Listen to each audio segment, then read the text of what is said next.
Hello everybody, welcome to episode 11, ping, ping, of Heart to Heart.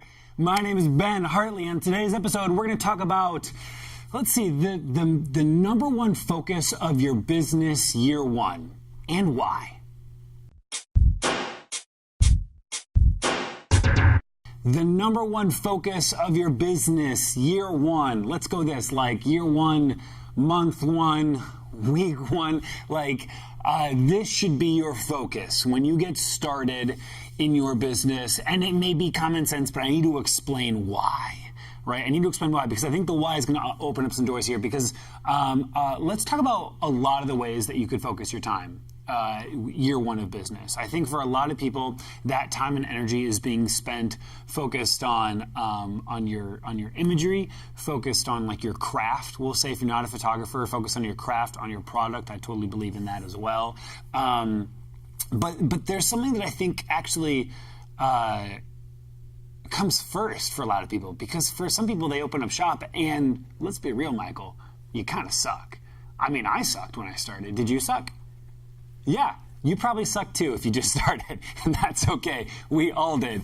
And so to focus just on your craft is great, but I think there's something that you could do that's going to be more important than focus on your craft. We can wrap that into something. The number one thing you should be focusing on is getting as many people knocking on your door as possible and working with them, working with as many people as possible at any means possible year one. Right, you figure out and again, I think this is why it makes sense for year one to be working full-time while working full-time at another job. Because I think your year one is you take a hit. You're not charging, as a wedding photographer, $3,000 a wedding. You're probably charging well under that year one.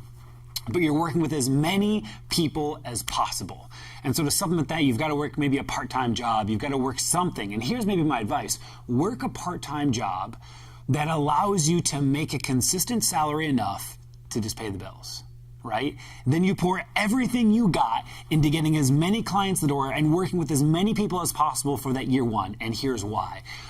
For starters, that pipeline needs to get full. You need to get in the habit of having this expectation that there are people knocking on the door, because when people knock on the door and you serve them and you give them the experience, this is what's going to plant the seed for word of mouth to continue to occur for year 2, 3, 4, etc. And so there has to be a seed. Word of mouth is always, you have to plan for next year's word of mouth this year.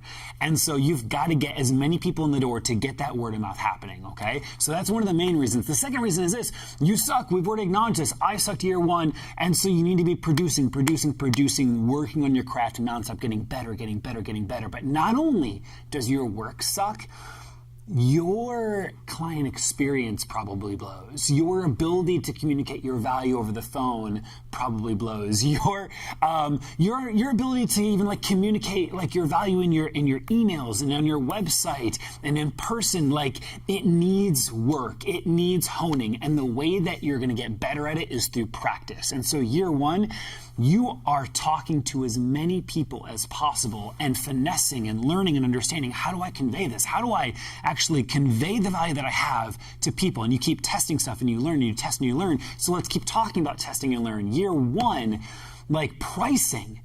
You guys, for me, wedding photography, there's not a high churn of wedding photography. What I mean is this: McDonald's, they have so many clients coming through their door that if they want to test something, if they want to test out a menu item or a pricing, they can actually make a subtle change and see a very immediate response over a massive group of people in a very short amount of time.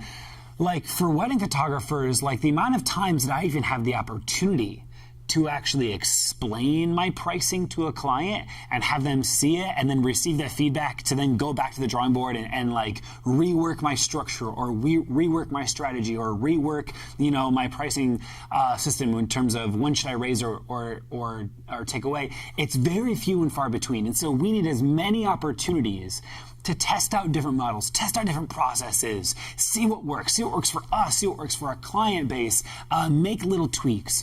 And so if you want to start figuring out like how to increase your prices, how to optimize prices, how to get them going, unless you're going to work just like one-on-one with a mentor who's going to really help coach you along the way, the best way to do it is just to get those numbers in front of as many people as possible and to keep adjusting and to keep tweaking it. So we've talked about if you want to increase the quality of your work, if you want to get your word of mouth going, if you want to finesse and figure out your pricing structure, even increase your bookings. Like again, you guys, you need to get better at actually like communicating over the phone, communicating through email, and bringing people through your experience. And this will allow you to do that.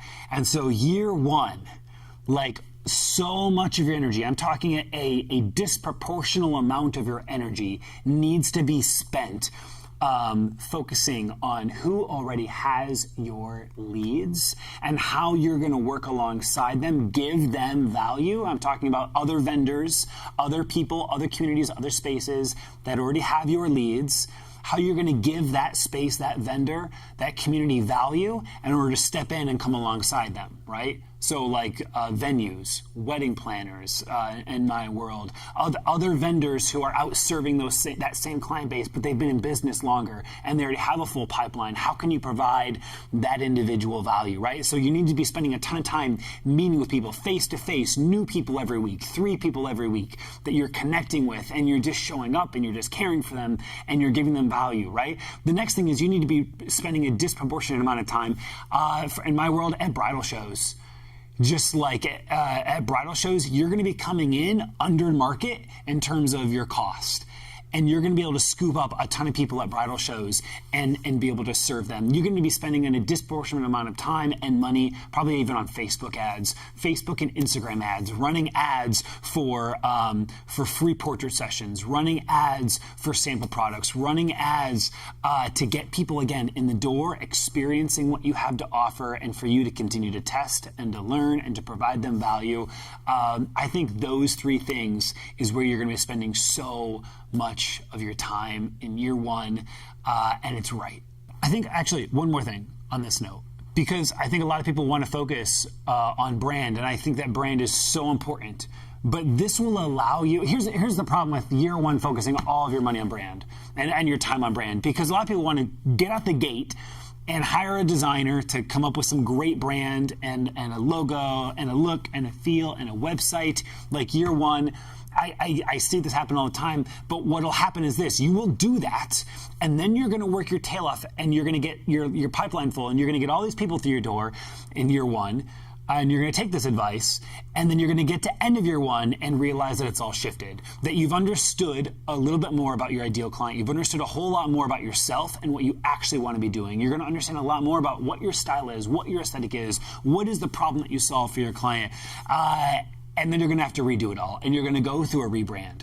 And so I really think it shouldn't necessarily be spent on brand year one. I think you save those dollars. You get your website up. You get your logo made. Go to Fiverr. Go to 99 Designs. Go to creativemarket.com, and you get a budget logo created. And you get out to a bridal show, and you take to the streets, and you start running ads, and start getting people in the door. And not only that, but like you start like contacting like aunts, uncles, cousins, second cousins, friends of friends, church community, the softball league, the volleyball group. Are they called volleyball groups? Whatever, you know what I'm saying. The intramural sports, like you do whatever you need to do to create that base and to start serving as many people as possible. Okay, that's what you do. Year one. Month 1, week 1, day 1. Start there. Thanks. You guys, if you like this video, comment down below. Actually, if you didn't like this video, comment down below. I want to know how to make them better.